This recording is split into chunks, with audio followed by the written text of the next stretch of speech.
She walked into my courtroom like the room owed her something. She left in handcuffs. Here's what happened in those 45 seconds. I've seen entitled people walk through courtroom doors for 30 years. Nothing prepared me for the morning Vivian Hardcastle arrived. State-funded SUV. 2 full partners flanking her like bodyguards. A Chanel jacket that belonged at a charity gala. And the specific expression of someone who had already decided this proceeding wasn't worth her full attention. She wasn't just confident. She was contemptuous in a way that had clearly never cost her anything. Before she opened her mouth, I already knew. This woman had spent 20 years in rooms that rearranged themselves around her. She saw no reason this one would be different. And when she did speak, when she looked me directly in the eye, laughed at these proceedings, and told me that I was just a municipal judge while her husband was the governor of the state, I knew exactly what the next 45 seconds were going to look like. What happened in that courtroom proves something I have believed for 30 years on this bench. The title beside your name means nothing in this room. What matters is what you did, and what you do when you're finally required to account for it. The case file on my desk told a specific story. 47 seconds of video. A flower arrangement at a farmer's market. A 52-year-old florist shoved backward into her own display table. A bruised wrist. A cracked display case that had taken 2 years to save 4. And words captured clearly by a bystander's phone. You're nobody. Do you know what my husband can do to a business like yours? 3.2 million people had watched it by morning. Vivian Hardcastle, wife of Governor Edmund Hardcastle, 3 years into his second term, entered the courtroom at precisely 9 a.m. Not late, but in a specific manner of someone who has decided that punctuality is a form of condescension rather than respect. The Chanel jacket was cream. The jewelry substantial enough to catch the courtroom fluorescence from across the room. The heels belonged at a ribbon-cutting ceremony, not a municipal hearing. 2 full partners walked one on each side as though her presence required escort. Behind them, a personal aide carrying a custom leather document case. Harrison Polk, for appearances before this bench, never once unprepared, sat at the defense table with the expression of a man who has been given a difficult brief and made his peace with it. In the gallery's second row sat Rosa Delgado. Dark floral blouse. Her own flowers pinned at the collar. Wrist in a brace. The particular stillness of someone who has been told by everyone around her that this room is where the answer comes, and who has decided to believe that for exactly as long as it takes to find out if they're right. Vivian Hardcastle did not look at the bench when she entered. She looked at the room. She was deciding whether it was worth her time. Polk presented the defense with polished efficiency. The charges were an overreach. The incident was a misunderstanding about an order never formally confirmed. The physical contact, he used the word contact, not shove, was incidental. The kind of inadvertent thing that happens in crowded market settings when emotions run high on both sides. The video, while regrettable in how media had framed it, did not capture the full context of a situation that had become unnecessarily confrontational. Then, with the seamless transition of someone who has learned exactly how to introduce an argument he is not technically making, Polk mentioned Mrs. Hardcastle's charitable work. Hundreds of thousands raised for children's hospitals, arts programs, underserved schools, food banks across 3 counties. He did not say this made the charges inappropriate. He didn't need to. The implication moved through the room like weather. I listened to every word. Then I asked my first question. Mr. Polk, the video transcript your office provided quotes Mrs. Hardcastle saying, "You're nobody." Do you know what my husband can do to a business like yours? Can you explain for this court what Mrs. Hardcastle meant by that statement? Polk pivoted smoothly. Emotions were running high. The statement was hyperbolic. No actual threat to Miss Delgado's business was intended or implied. I nodded. Then I asked my second question.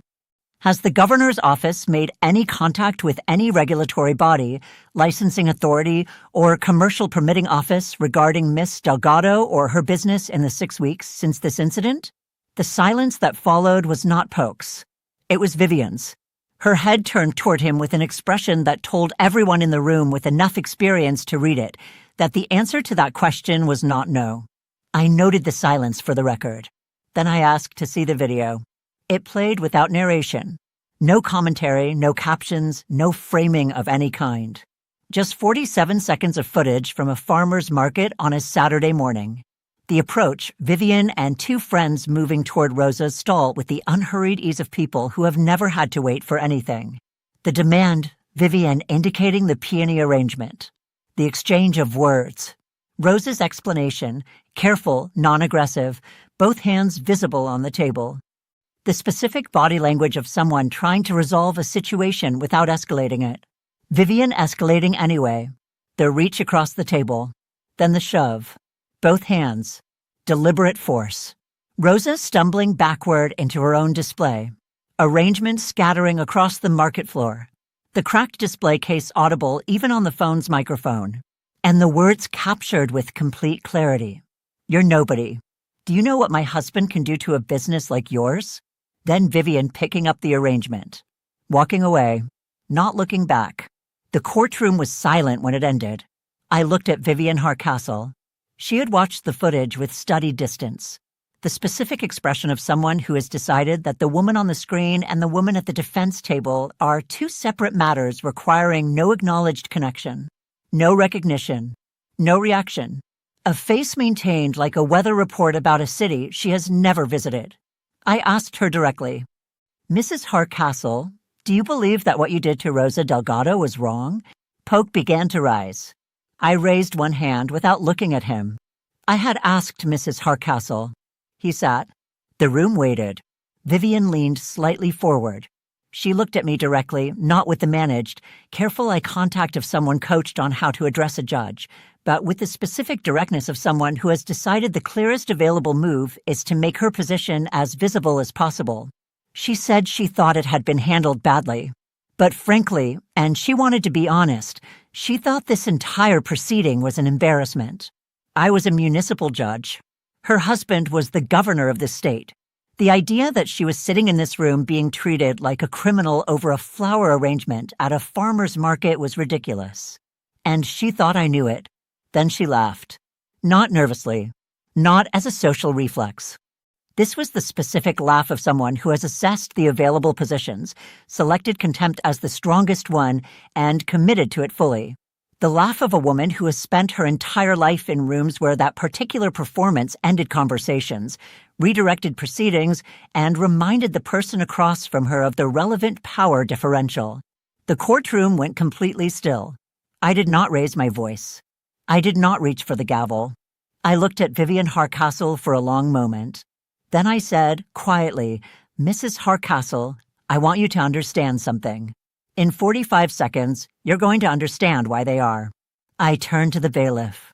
Vivian Hardcastle, cream Chanel jacket, statement jewelry, state SUV in the courthouse lot, two flanking attorneys who had spent the morning carefully constructing her defense, was placed under arrest for criminal contempt of court, in addition to the original charges of assault and criminal threatening. Polk was on his feet before the bailiff had taken 3 steps. I told him to sit down.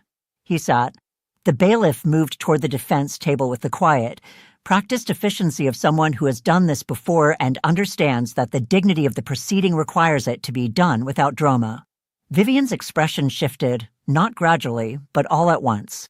The performed contempt was gone.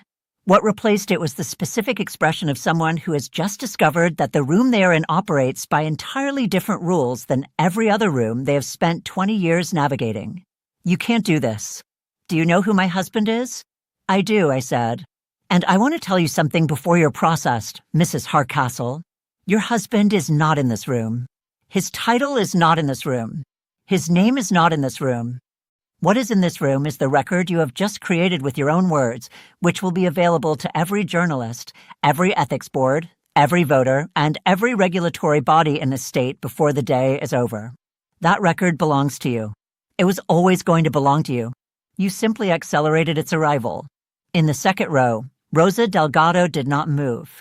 She watched Vivian Hardcastle being led from the courtroom. She did not look away. Vivian was held for 4 hours while bail was arranged.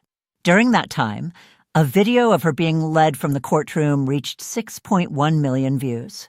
The governor's office released a statement before the afternoon news cycle. It said the family respected the court's ruling and that Mrs. Hardcastle looked forward to addressing these matters through appropriate legal channels.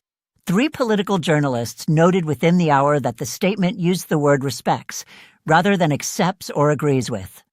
A local journalist filed the public records request that same afternoon. The response surfaced an email from a deputy in the governor's licensing office to the city's commercial permitting division, asking about the renewal status of Rosa Delgado's market vendor license. The email was dated 9 days after the incident, 1 week after the governor's communications office had released its statement about stress and charity commitments. The deputy resigned before the week was out. The governor held a press conference and said the action had been taken without his knowledge and that he expected full accountability. Rosa Delgado's GoFundMe for her display case was fully funded within 6 hours of the original video going viral. The morning after the arrest, 47 of her regular customers arrived at her market stall before it opened, each of them holding a printed screenshot of the 47-second video. Each screenshot had a handwritten note attached. Every note said the same thing. We see you. We're here. 3 weeks later, Vivian Hardcastle stood before this bench again. This time, she was not laughing. I found her guilty on all counts.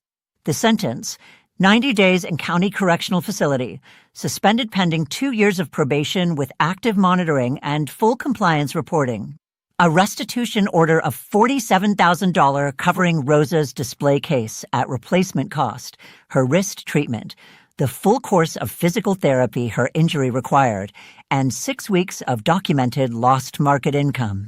300 hours of community service at the city's emergency food distribution network, not a gala, not a charity event of her selection, but regular volunteer shifts alongside people who have never heard of the governor's wife and have no particular interest in learning. A formal no-contact order protecting Rosa Delgado, her market stall, her business registration, and any regulatory process touching either. And a written public apology to Rosa Delgado, drafted by Vivian, reviewed by this court for authenticity before release, and published in a same local paper where the 47-second video had first gone viral. Polk argued that requiring a sitting governor's wife to complete community service at a food distribution center was unduly punitive given the nature of the original charges. I said, Mr. Polk, the sentence is calibrated to what your client did, not to who her husband is. The fact that it feels different in this case is precisely the problem we are here to address. Rosa Delgado stood during her victim impact statement and did not describe her wrist, did not describe the display case or the 6 weeks of lost income or the morning she had spent wondering whether a licensing inquiry she hadn't known about would determine whether she was still allowed to be there. She described the morning after the video went viral. She had arrived at her stall before it opened, the way she always did. 47 people were already in line, not customers waiting for the market to open. People who had come specifically for her stall, specifically that morning, each of them holding a printed screenshot of the 47-second video with a handwritten note attached. Every note said the same thing. We see you. We're here. She described 11 years of building something with her own hands on a plot of land she rents for $400 a month.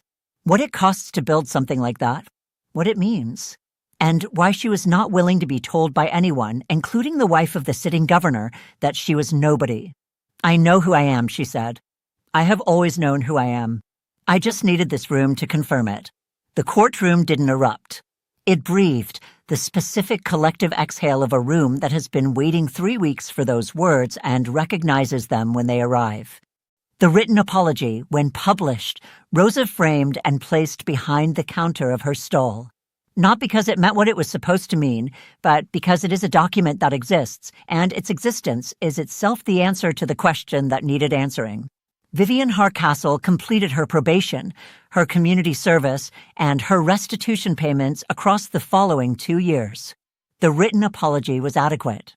The sentences about being a valued member of the community read noticeably differently in texture from the sentences about Vivian's personal commitment to growth and accountability. A local columnist noted it appeared to have been written by committee. Rosa framed it anyway. The governor did not seek a third term. His communications team cited a desire to spend more time with his family. Political analysts cited the 47-second video, the licensing office email, and the deputy's resignation. The distinction between the two explanations was not as large as either side would have preferred. Rosa Delgado's market stall now has a 6-week pre-order waiting list for custom arrangements. She hired 2 part-time assistants in the year following sentencing. The new display case, funded by the restitution order, is larger than the original, with better lighting. Above it, in handwritten letters on a small card she made herself, established 2013. Still here. I keep a copy of the 47-second video transcript in the top drawer of my desk. Not the shove. Not the laugh. Not the arrest. The 3 seconds before all of it. Rosa holding the peony arrangement calmly, looking at Vivian Hardcastle and saying, "I'm sorry. This one is spoken for." The specific dignity of someone who knows the rules, follows them, and does not expect to be shoved for it. That is what this bench is for.